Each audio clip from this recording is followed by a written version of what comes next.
Boa noite. Boa noite. Alguém fala que existe. Boa noite. Boa noite. noite. Boa Bom noite. dia. Às 7h15, a Amanda quase saiu achando que não ia ter hoje de novo. Saí não. Você sabe por que ela não saiu, né, gente? Porque ela tem um delay de 15 minutos na internet Piuí. Interior.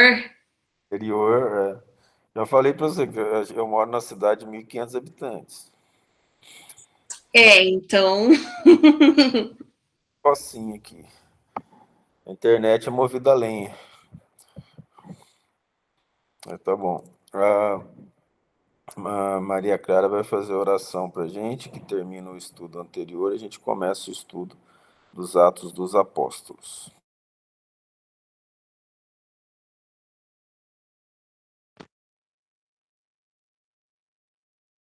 Nosso Mestre Jesus, pedimos as tuas bênçãos para o encerramento do estudo do Livro dos Espíritos e o começo do estudo do Livro dos Apóstolos. Agradecemos por todas as oportunidades de seguirmos o teu caminho e de seguirmos a tua palavra. Que o Senhor sempre possa nos guiar. Pedimos que os bons Espíritos do Senhor sempre estejam do nosso lado, nos guiando e nunca nos desamparando. Vamos rezar a oração do Pai Celestial, Senhor.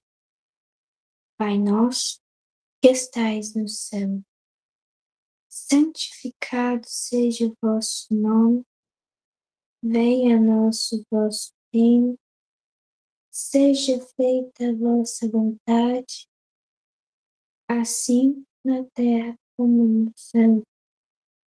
O pão nosso de cada dia nos dai hoje, perdoai as nossas ofensas, assim como nós perdoamos a quem nos tem ofendido.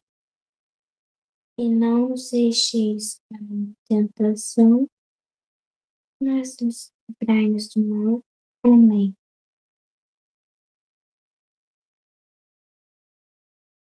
Amém, Senhor.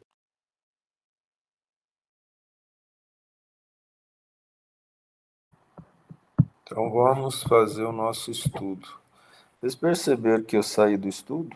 Eu mesmo saí do estudo.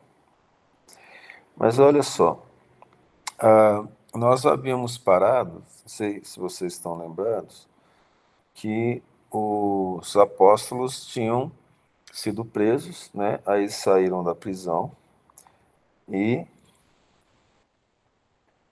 saindo da prisão, foram pregar, foram levados ao Sinédrio, foram ameaçados. Gamaliel falou: se não for com Deus, então não precisamos nos preocupar. Se for com Deus, também nós não precisamos nos preocupar. Então, nós precisamos compreender aqui que aquele que trabalha com Jesus, e aqui os Atos dos Apóstolos mostram isso, eles se apresentam em situações de muita dificuldade perante o povo. Não é só naquela época. Não sei se vocês lembram, né? Eles vão falar aqui de Estevão, porque foi conversado que eles precisavam de alguém para falar em nome deles, e Estevão foi um dos escolhidos, além de Filipe e Prócoro, que eram os médiuns que mais tinham afinidade com os bons espíritos e que falavam com mais desenvoltura. Nós temos, então, nessa situação,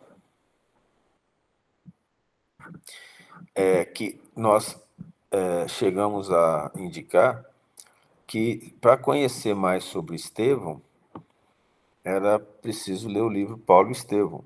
Nesse livro, que é uma brochura bastante grande, né? Ela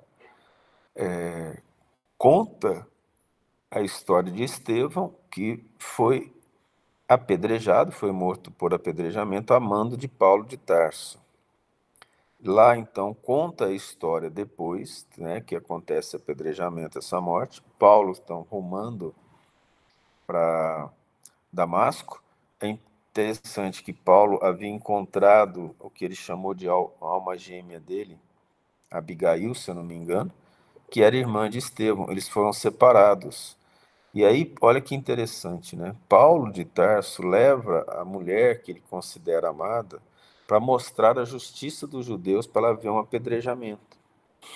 Aquela mulher frágil, simples, cheia de amor, vê o apedrejamento do próprio irmão e entra em desespero e falece depois disso. E Paulo fica desesperado e ainda sai com mais raiva para poder perseguir os cristãos, e acontece a famosa visão do Cristo às portas da cidade de Damasco. E aí o resto da história são histórias muito interessantes, muito importantes sobre a vida de Pedro, de Paulo, né? Não de Pedro, mas de Paulo. Lá tem sim uma conversa com Pedro importante, em que a evolução do Pedro é comentada em poucas linhas. Tem uma contenda com Tiago lá também. É muito importante ler esse livro, que conta, vamos dizer assim, os bastidores da vida de Paulo de Tarso, e nós vamos descobrir que Estevão, Paulo e Abigail são três espíritos amigos. E Paulo estava equivocado, ele buscava Deus com toda a sua força, mas de uma maneira equivocada, em que a vaidade prevalecia, o egoísmo, o orgulho prevaleciam. E aí, quando ele então encontra o Cristo, ele percebe o erro que ele comete e se transforma de maneira bastante rápida, né? Ele percebe que estava fazendo errado e se entrega a Jesus, se tornando então o apóstolo dos gentios. O próprio Cristo o convida, por isso que ele é apóstolo, né? Aí eles estavam então numa situação de pregação, os apóstolos. Olha o que aconteceu, que o mal ele não para, né? Ele não deixa os outros em paz, né? Então subornaram os homens para que dissessem: ouvimos-lhe proferir palavras blasfemas contra Moisés e contra Deus. Porque eles estavam associando o Cristo a ir contra as escrituras deles. Mas Moisés então profetiza: virá um profeta como eu, ele fala, né? Ou ele não fala maior que eu, deveria falar, né? Na profecia de Moisés. O primeiro a profetizar na Bíblia, profetizar de forma clara do Cristo, foi Moisés. Mas nós encontramos o Salmo 72, por exemplo, ele é todo sobre o Cristo. Mas eles só percebem isso depois, com o passar do tempo, né? E incitaram o povo, os anciãos e os escribas. Então, falso testemunho, olha que interessante. Um dos mandamentos é não dar falso testemunho. E eles subornaram, eles pagaram pessoas para fazerem falso testemunho. Olha que interessante. Provavelmente eles pagaram pessoas não ligadas à fé deles, porque eles não poderiam fazer falso testemunho, então eles pagaram alguém para fazer.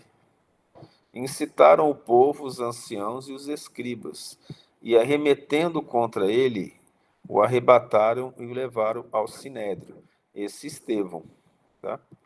Porque Estevão falava com muita empolgação sobre o Cristo. E apresentaram falsas testemunhas que diziam: este homem não cessa de proferir palavras blasfemas contra este santo lugar e contra a lei. Veja que pegar os apóstolos ali ficaria complicado, porque tinha uma associação direta com Cristo, e o Cristo, devido aos milagres dos apóstolos, estavam gozando de grande respeito, né? Aí pegaram o Estevão. Pois nós lhe ouvimos dizer que esse Jesus Nazareno há de destruir este lugar e mudar os costumes de Moisés que nos deu. Veja que é uma interpretação muito rasa da doutrina do Cristo. Então todos os que estavam assentados no sinédrio, fixando os olhos nele, viram o seu rosto como o rosto de um anjo. Isso aqui nós vamos ler no livro dos médiuns, que é uma transfiguração que acontece com os médiuns algumas vezes, quando eles por efeito físico, incorporam o espírito que está falando. A feição muda, a maneira de falar muda. Isso tem na internet, o Divaldo incorporando Bezerra de Menezes no Congresso Espírita em Belo Horizonte. Ali, se vocês podem colocar essas palavras no Google, e vocês vão ver o vídeo, né? Ele fala baixado, com uma voz mais rouca. As características dele, físicas, parecem se alterar. Então, essa mediunidade, algumas vezes, né? Essa mediunidade de incorporação, ela vem com efeitos físicos, com algumas características mudadas. O indivíduo não pode ali crescer o crânio, diminuir o crânio, aumentar a pele, diminuir a pele. Não pode.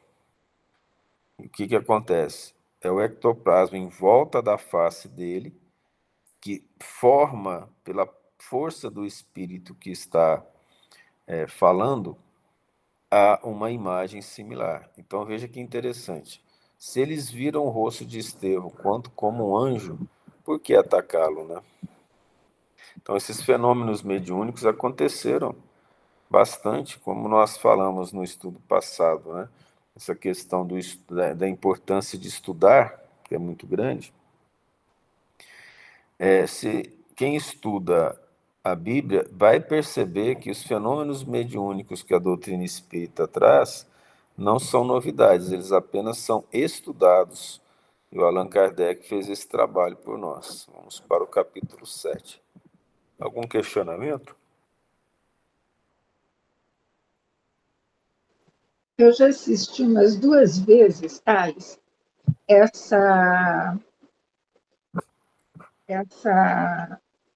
esse vídeo do Divaldo.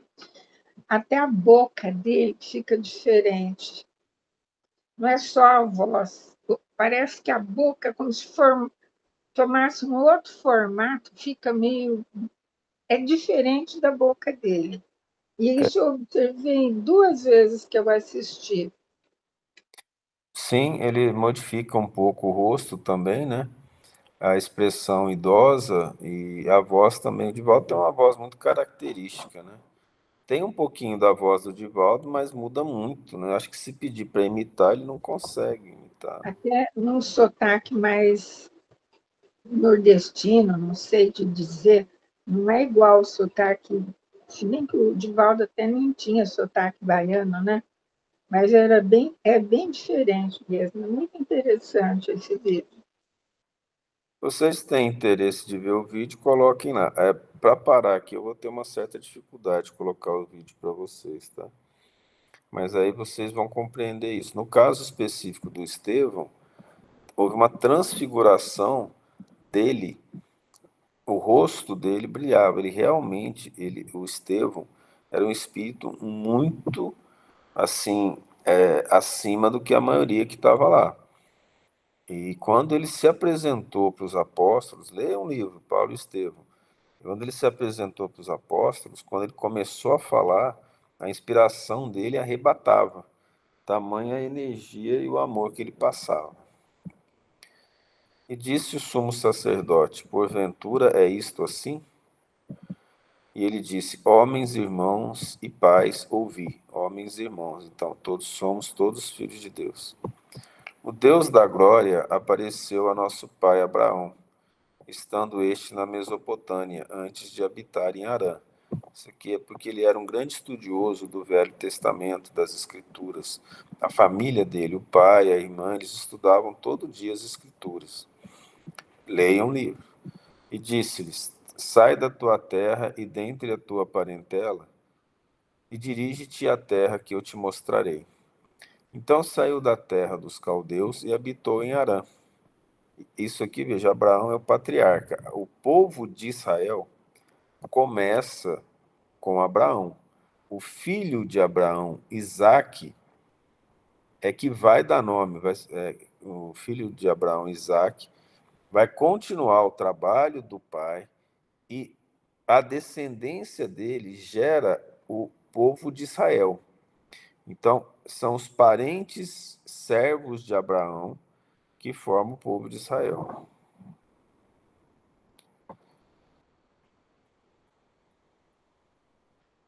E dali, depois que seu pai faleceu, Deus o fez passar para esta terra em que agora habitais. Não lhe deu nela herança, nem ainda o espaço de um pé, mas prometeu que la daria em possessão, e depois dele a sua descendência, não tendo ele ainda filho. E falou Deus assim, que a sua descendência seria peregrina em terra alheia, e a sujeitariam à escravidão, e a maltratariam por 400 anos. Isso de fato aconteceu mais de uma vez com o povo de Israel. E eu julgarei a nação a que servirem, disse Deus. Está repetindo o Velho Testamento, a Gênesis. E disso sairão e me servirão neste lugar. E deu-lhe o convênio da circuncisão. E assim Abraão gerou Isaque e o circuncidou ao 8º dia. Então, todo judeu nasce no 8º dia, ele é circuncidado. Isaque gerou Jacó. E Jacó gerou os 12 patriarcas. Isaque gerou Jacó. Jacó passou a ser chamado de Israel. E gerou os 12 patriarcas porque ele dividiu toda a herança daquela terra, gerando as 12 tribos de Israel. Então, o termo Jacó é sinônimo de Israel. Por isso que fala Estado de Israel, que é Estado de Jacó. Dentre essas tribos, os 12 filhos de Israel, para quem ele dividiu, um deles chamava judeu. Por isso que a palavra Judéia, porque uma das tribos era a tribo da Judéia. E essa tribo da Judéia, foram chamados judeus, né? Ela foi a que prevaleceu entre as outras tribos. Aí é uma história um pouco mais complicada, a gente já citou outras vezes, mas não acho que ela não interessa nesse momento pararmos para vermos isso. Isso requer um estudo mais detalhado, mais cuidadoso, né? E os patriarcas, movidos de inveja, venderam José para o Egito. E Deus era com ele. Todo mundo sabe, tem até filme, né? José no Egito. E livrou-o de todas as suas tribulações e lhe deu graça e sabedoria ante o faraó. Não sei se vocês lembram, o faraó tinha um sonho em que ele via 7 vacas gordas e as 7 vacas morriam. Viam 7 espigas cheias e as espigas morriam. Aí o José interpretou através da mediunidade, dizendo: haverão 7 anos no Egito de abundância. É preciso guardar o trigo, guardar a comida, e depois vai haver 7 anos de falta de alimento, na terra não vai produzir. E então o faraó gostou da interpretação dos sonhos, de outras coisas que José falava, pela mediunidade dele, e o transformou no principal do reino do faraó. Ele era o que tomava, vamos dizer assim, o primeiro-ministro do faraó, rei do Egito, que o constituiu governador sobre o Egito e toda a sua casa. E a todo o país do Egito e de Canaã sobrevieram fome e grande tribulação, e nossos pais não achavam alimentos. Ele está contando aqui, ele está resumindo a Gênesis, né? Porém, Jacó, uma parte da Gênesis, ouvindo que no Egito havia trigo, enviou ali nossos pais a primeira vez. E na segunda vez, foi José reconhecido por seus irmãos. Então, José, reconhecendo os irmãos, prendeu o primogênito, devolveu os outros. Aí o pai veio atrás, aí o José se fez reconhecer na segunda vez. É uma história de José no Egito. E na segunda vez foi José reconhecido por seus irmãos, e a linhagem de José foi manifesta a Faraó. E José mandou chamar seu pai Jacó e toda a sua parentela, que era de 75 almas. Então, teoricamente, o povo de Israel nasceu de Abraão, da esposa, dos filhos, e num total de parentes, 75 almas. Jacó desceu ao Egito, e morreram ele e nossos pais. E foram transportados para Siquém e depositados na sepultura que Abraão comprara por certa soma de dinheiro aos filhos de Amor, pai de Siquém. Aproximando-se, porém, o tempo da promessa que Deus tinha jurado a Abraão, o povo cresceu e se multiplicou no Egito, até que se levantou outro rei que não conhecia José. E esse, usando de astúcia contra a nossa linhagem, maltratou nossos pais, ao ponto de lhes fazer enjeitar as suas crianças para que não sobrevivessem. Nesse tempo nasceu Moisés. Se vocês lembram, todo filho de judeu, naquela época, era morto. E uma das servas da esposa do faraó era judeia, ela gostava muito. Aí ela ficou grávida. Para preservar a morte da criança, a serva foi um pouco à frente do rio, quando o faraó estava sentado com a sua esposa, combinado, botou numa cesta, se é que foi uma cesta, né? Porque uma cesta de vinho, como eles falam, teria afundado. Ele desce um pouquinho, né? Ou finge que é isso. Ele está ali, a esposa do faraó grita: achei uma criança, os deuses nos mandaram. E o faraó e a faraoa, cadê?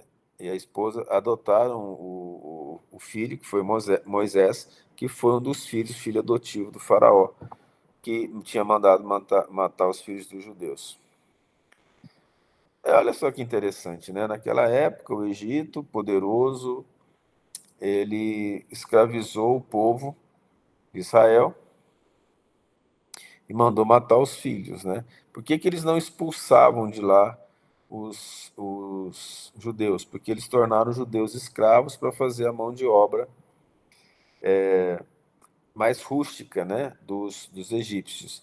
Veja que interessante, os brasileiros saíram e ainda saem do Brasil para fazer mão de obra mais rústica. Lá no Japão chama trabalhador de chão de fábrica, para sobreviver, e são maltratados. Nos Estados Unidos, na Europa, e várias pessoas dos países mais pobres fazem isso nos países mais ricos.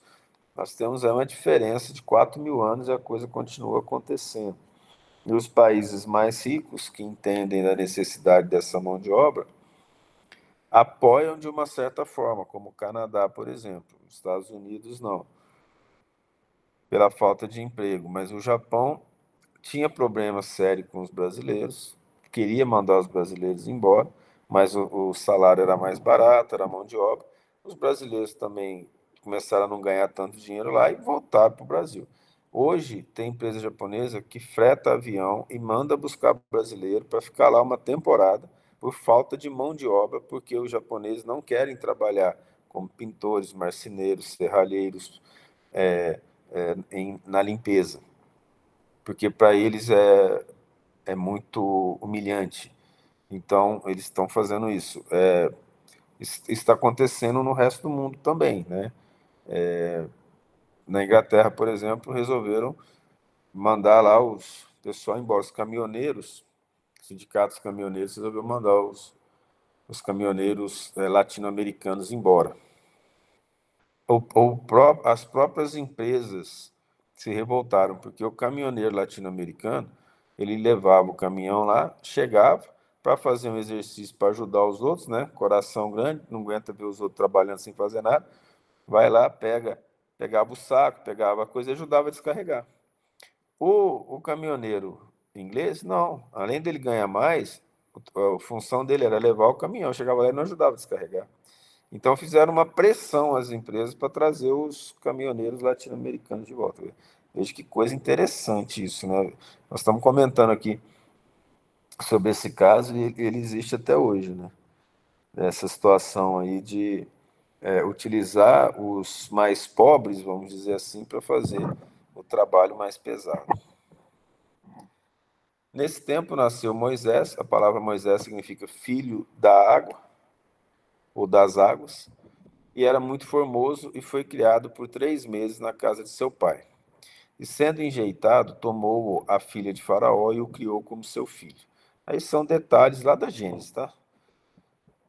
E Moisés foi instruído em toda a ciência dos egípcios. Então, olha só, ele conhecia toda aquela ciência interna, né? Dos sacerdotes egípcios, que acreditavam num Deus único, acreditavam em reencarnação, sabiam da existência da mediunidade. E era poderoso em suas palavras e obras, falava muito bem, tinha um magnetismo imenso, era, evidentemente, um missionário enviado pelo Cristo. E quando completou a idade de 40 anos, veio-lhe ao coração em visitar seus irmãos, os filhos de Israel. E vendo um deles maltratado, defendeu e vingou o ofendido, matando o egípcio. Depois ele é obrigado a escrever lá nos 10 mandamentos, receber a tábua com o mandamento não matarás, né? E ele supunha que seus irmãos entenderiam que Deus lhes havia de dar a liberdade pela sua mão. Porém, eles não entenderam. Então, Moisés também passou por isso. Moisés também não foi aceito inicialmente. E no dia seguinte, enquanto alguns pelejavam, foi por eles visto e quis levá-los à paz, dizendo: Homens, sois irmãos. Por que vos maltratais um ao outro? E o que maltratava o seu próximo repeliu, dizendo: Quem te constituiu príncipe e juiz sobre nós? Queres tu matar-me, como ontem matastes o egípcio? Ao ouvir isso, fugiu Moisés e esteve como estrangeiro na terra de Midian, onde gerou 2 filhos. Moisés casou, foi para outro lugar, né? Foi mandado embora pelo povo que ele deveria salvar. E completados 40 anos, apareceu-lhe o anjo do Senhor no deserto do Monte Sinai. Eles falam que foi Deus que apareceu para Moisés, mas não foi, foi o anjo, na chama de uma sarça ardente. Porque Moisés falou que esse anjo apareceu e ele brilhava tanto que parecia uma sarça, né, que é uma planta, pegando fogo. Então Moisés, vendo-o, se maravilhou da visão, e aproximando-se para observar, foi-lhe dirigida a voz do Senhor, dizendo: Eu sou o Deus de teus pais, o Deus de Abraão e o Deus de Isaque e o Deus de Jacó. E Moisés, todo trêmulo, não ousava olhar. E disse-lhe o Senhor: Descalça as sandálias dos teus pés, porque o lugar em que estás é terra santa. Tenho visto atentamente a aflição do meu povo que está no Egito, e ouvi os seus gemidos, e desci para livrá-los. Agora, pois, vem e enviar-te-ei ao Egito. Evidentemente que esse tempo de Moisés também foi um tempo que não nos é contado, mas passou por situações, criou os filhos e era médium, né? Evidentemente que essa manifestação que aconteceu com ele era uma manifestação muito forte, acima talvez do que ele tivesse acostumado. Este Moisés, ao qual haviam negado, dizendo: Quem te constituiu príncipe e juiz? A este enviou Deus como príncipe e libertador, pela mão do anjo que lhe aparecera na sarça. Veja que, sob inspiração, Estevão está contando tudo isso. Esse Moisés, que eles negaram, foi nomeado por Deus para salvá-los, salvar o pai deles. Veja que ele estava ali contando a própria história, conhecendo a história. Não era qualquer um que conhecia daquela forma essa história das Escrituras.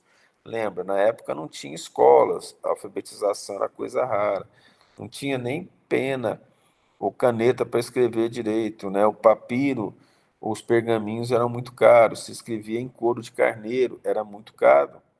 Você tirar o couro de carneiro, ao invés de fazer uma bota, um sapato, uma blusa, um vestuário, você utilizar para escrever. Imagina se errar, se não tinha Rorex, coisa complexa. Este os conduziu para fora, fazendo prodígios e sinais na terra do Egito e no Mar Vermelho e no deserto por 40 anos. Aí ele resumiu aqui, né, em poucas palavras, toda aquela história em que aconteceram as pragas, e aí até que eles fugiram, e fugindo, abriu o Mar Vermelho, e abrindo o Mar Vermelho, eles foram viajar até chegar na terra de Canaã, hoje a Palestina. Este é aquele Moisés que disse aos filhos de Israel: O Senhor vosso Deus vos levantará dentre vossos irmãos um profeta como eu, a ele ouvireis. Que é esse Moisés teve a profecia da vinda do Cristo. Este é aquele Moisés que disse aos filhos de Israel: O Senhor vosso Deus vos levantará dentre vossos irmãos um profeta como eu, a ele ouvireis. É muito maior, né? Evidentemente. Este é o que esteve entre a congregação no deserto, com o anjo que lhe falava no Monte Sinai, e com nossos pais. Veja que aqui o ensinamento é muito profundo. No Velho Testamento, eles dão para entender que era Deus que falava, mas o anjo fala em nome de Deus, tá? E com os nossos pais, o qual recebeu as palavras de vida para nos dar. Então, quando vem para ter vida, significa as palavras que Deus mandou. Ter vida significa receber as palavras de Deus, absorver no coração e agir. Então, quem é morto para eles? Aqueles que não ouvem a palavra de Deus. Aqui, hoje em dia, tem algo semelhante. Tem um grupo de evangélicos que se dizem filhos de Deus, e quem não professa a religião deles é chamado de criatura. E sendo criatura, não vai para o céu, vai para o inferno. Então nós somos criaturas para eles, ou seja, nós estamos mortos, né, no sentido evangélico, se fossem judeus. Ao qual nossos pais não quiseram obedecer, antes o rejeitaram, e em seu coração voltaram para o Egito. Dizendo a Arão, faze-nos deuses que vão adiante de nós. Porque a esse Moisés, que nos tirou da terra do Egito, não sabemos o que lhe aconteceu. Arão é o irmão de Moisés, tá? De Arão é descendente de Sete, os filhos de Adão e Eva. De Arão nasce a descendência de Davi. A descendência de Davi, Salomão, vem a descendência de Jesus. Naqueles dias fizeram um bezerro e ofereceram sacrifícios ao ídolo, e se alegraram nas obras das suas mãos. E Deus se afastou e os abandonou para que servissem ao exército do céu, como está escrito no livro dos profetas. Porventura me oferecestes vítimas e sacrifícios no deserto por 40 anos, ó casa de Israel. Antes tomastes o tabernáculo de Moloque e a estrela do vosso Deus Renfã, figuras que vós fizestes para as adorar. Vocês devem lembrar do bezerro de ouro.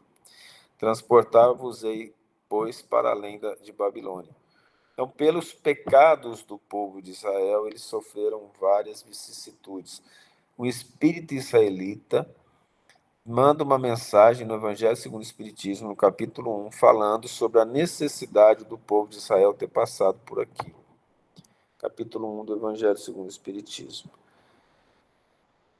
Estava entre nossos pais no deserto o tabernáculo do testemunho, e como ordenara aquele que disse a Moisés que o fizesse segundo o modelo que tinha visto. O tabernáculo é uma espécie de baú que também serve para sentar ou para pôr os pés, o qual nossos pais, recebendo-o também, o levaram com Josué, já é outra história, quando entraram na possessão das nações que Deus expulsou da face de nossos pais até os dias de Davi. O povo de Israel brigava o tempo todo com os acadianos e com os babilônicos. Davi, numa das guerras, Davi era uma criança, né, um menino, e naquela guerra, para não ficar matando muitos outros, para os pais não morrerem, ficarem sem família e as terras ficarem sem agricultura, o próprio exército que queria mandar não queria que aqueles que eles dominassem morressem, porque quem quer trabalhar na terra deles? Então eles escolhiam um campeão dentre o exército para eles brigarem entre si, todo mundo ficava assistindo, torcendo, aquele que ganhasse seria o ganhador da guerra, aquele que perdesse o perdedor da guerra, depois deles brigaram um pouco, tá? Que achou graça diante de Deus e pediu para achar tabernáculo para o Deus de Jacó. Então a gente sabe, ele pegou a tiradeira, jogou no gigante Golias recebeu uma pedrada na têmpora e morreu. E aí Deus estava com ele, imediatamente Davi então foi transformado em rei lá, e seu filho era Salomão. E Salomão lhe edificou uma casa.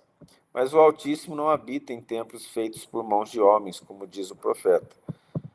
Habita no coração do homem que faz a vontade dele. O céu é meu trono e a terra o escabelo dos meus pés. Que casa me edificareis, diz o Senhor? Ou qual é o lugar do meu repouso? Estevão está dando um resumo dos 5 principais livros do Pentateuco mosaico que eles adoravam. E eles eram obrigados a ouvir, porque ele estava se defendendo das acusações. Porventura não fez a minha mão todas essas coisas? Duros de serviço, ou seja, não abaixam o pescoço, portanto, não são gratos, não são humildes. E incircuncisos de coração, Paulo vai usar muito isso. Não adianta circuncisar o pênis de vocês para serem chamados de filhos de Deus. Os corações precisam ser circuncidados, ou seja, é preciso fazer com que a palavra de Deus entre no vosso íntimo e ouvidos. Vós sempre resistis ao Espírito Santo, que é o representante de Cristo, e também vós sois como vossos pais. Agora que a coisa complicou. Nesse versículo 51, Estevão dá uma acusada nos israelenses, né? A qual dos profetas não perseguiram vossos pais? Até mataram os que anteriormente anunciaram a vinda do justo, mataram vários profetas, o Cristo falava, né? Do qual vós agora fostes traidores e homicidas. Vós que recebestes a lei por disposição dos anjos e não aguardastes. Está sendo duro, viu? Então, olha só, ele conta a história de Moisés, faz uma associação com Cristo, o justo, e depois fala. A gente estava falando disso no estudo passado, né? O médium é obrigado a falar as verdades quando trabalha para Jesus, e ele sofre as consequências, né? Parece até engraçadinho isso, né? O espírito não vai sofrer a consequência do sofrimento material do médium, né? Mas aí foi engraçado quando eu comecei a falar isso, falar bem claro assim para mim. Mas nós sofremos com o sofrimento de vocês. Mas olha só, eu estava fazendo essa brincadeira que é assim, o espírito fala, o médium vai sofrer as consequências materiais daquilo que ele está falando, que é sacrifício em favor do bem e da verdade. Vós que recebestes a lei por disposição dos anjos, e não aguardastes. E ouvindo essas coisas, enfureciam-se em seu coração e rangiam os dentes contra ele. Naquela época tinha isso, né? Ranger os dentes. Olha que interessante que o Cristo falou, que aonde há planto e ranger de dentes, o inferno. O Cristo deixa bem claro aqui na interpretação que o inferno é a própria terra, né? Onde as pessoas se fazem maldosas e onde o ambiente, as vibrações são muito pesadas. Mas ele, estando cheio do Espírito Santo, fixando os olhos no céu, viu a glória de Deus e Jesus que estava à direita de Deus. Então ele teve a visão do Cristo. Ninguém vê Deus, só os anjos. Ele viu a glória de Deus e Jesus que estava à direita. Então o próprio Cristo foi, vamos dizer assim, apaziguar o coração do Estevão. Veja que espírito que era esse. E disse: Eis que vejo os céus abertos e o Filho do Homem que está em pé à mão direita de Deus. E eles, porém, clamando com grande voz, taparam seus ouvidos e arremeteram unânimes contra ele. E expulsando-o da cidade, o apedrejaram. E as testemunhas depuseram as suas vestes aos pés de um jovem chamado Saulo. Esse foi o Saulo, que chamava Saulo de Tarso, que se tornou Paulo depois de batizado, que estava presente, ouviu e comandou o processo de apedrejamento. É um processo, apedrejamento é processo. E apedrejaram Estevão, que invocava ao Senhor, dizendo: Senhor Jesus, recebe o meu espírito. E pondo-se de joelhos, clamou com grande voz: Senhor, não lhes imputes pecado. E tendo dito isso, adormeceu. Olha que interessante, não falou que ele morreu, né? Mas ele morreu. Agora nós vamos começar, nos Atos dos Apóstolos, a ouvir sobre Paulo de Tarso. Então nós temos aqui casos bem interessantes que a gente vai deixar para falar no outro estudo, da questão dos nossos corações, né, que são fechados para as coisas de Deus, e devido a esse fechamento, a violência que a gente carrega conosco, a gente acaba maltratando os trabalhadores do Cristo, não é mesmo? De várias formas. Mas fala assim, mas quando que eu fiz isso? Quando maltratou um professor lá do ensino fundamental, do ensino médio, que tentava ensinar as coisas de Deus, porque tudo que existe na natureza é obra de Deus. Ali a gente estava, por ignorância, lutando contra a possibilidade de aprendizado. Quando uma pessoa mais velha ou mais experiente nos dá o conselho e a gente desdenha, nós estamos fazendo algo similar em nível menor, né? Então, essas questões do coração fechado, no egoísmo e da ignorância, ela nos coloca numa situação em que nós apedrejamos de alguma forma, verbalmente, com vibrações pesadas, com desdém, com malcriações, né, às pessoas que são representantes do trabalho divino. Hoje nós mais falamos, lemos história. Para compreender bem o que Estevão falou, são apenas os 5 livros iniciais da Bíblia, né, do Velho Testamento, mais alguns profetas e o livro Paulo e Estevão, com mais detalhes. Seria aí, vamos colocar, mais de 1000 páginas de leitura para compreender profundamente o que ele falou. Se nós parássemos nisso, nós aí teríamos que fazer um estudo só sobre Paulo e Estevão, um estudo sobre o Velho Testamento, que para nós não é tão importante no sentido de estudarmos em termos de doutrina espírita isso, mas é algo que é uma tarefa importante para quem tem interesse em aprender mais isso, fazer as suas leituras. A leitura do Velho Testamento é muito gostosa, não é um entendimento claro, mas a doutrina nos facilita bastante o entendimento dessa realidade. Acho que nesse caso é até difícil ter questionamento, né? Foi uma história contada e lida, aqui eu fiquei como contador de história, leitor de histórias.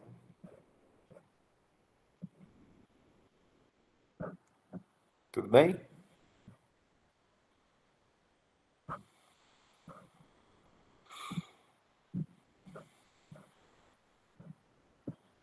Então tá bom.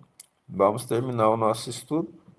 Dona Maria Toledo, pode fazer oração final para nós? Posso, sim. Então, por favor, todos o nosso abraço, nosso carinho, Deus, nossos corações, e que o nosso dia, o resto de dia, a semana toda, seja cheia de paz e trabalho no bem. Até mais.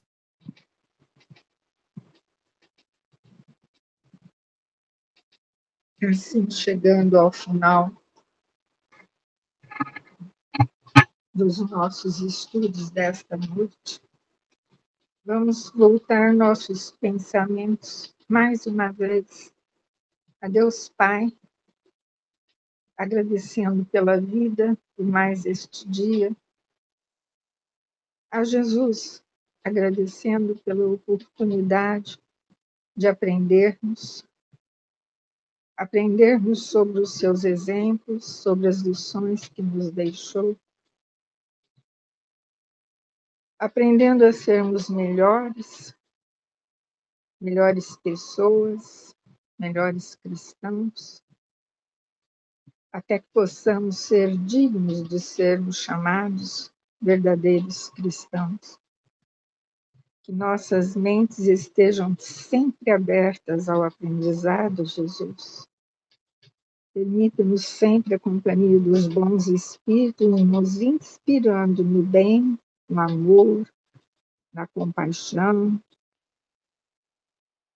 E é movido por esse sentimento de compaixão que nós vos pedimos por todos aqueles que não conhecemos, mas sabemos que existem aos milhares, irmãos nossos, encarnados e desencarnados, que se encontram atravessando momentos de aflição, de desespero, de revolta, que eles possam receber um amparo dos bons espíritos, fortalecendo-lhes a fé, a confiança em Deus Pai, em Ti, Jesus.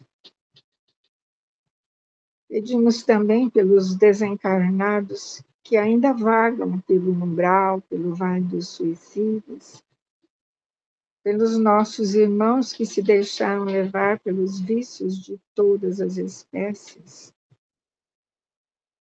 pelas crianças abandonadas, maltratadas, abusadas, pelos velhinhos também abandonados e solitários,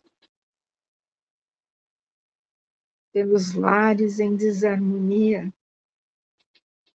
pelos desempregados e também pelos doentes, tanto da matéria quanto do espírito, onde quer que estejam.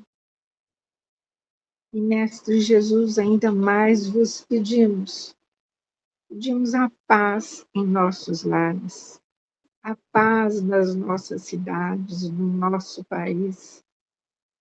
Maria Santíssima, estenda sobre todos nós seu manto, transmitindo-nos amor.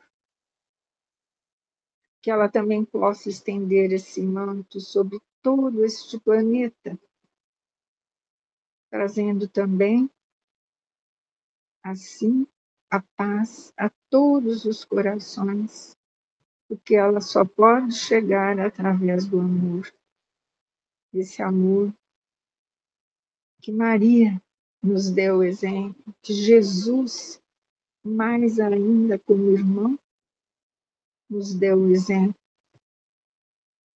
É assim agradecidos, bem agradecidos por esses instantes, por todo o aprendizado. Nós pedimos a sua permissão, Mestre, para encerrarmos os nossos estudos deste domingo. Que assim seja.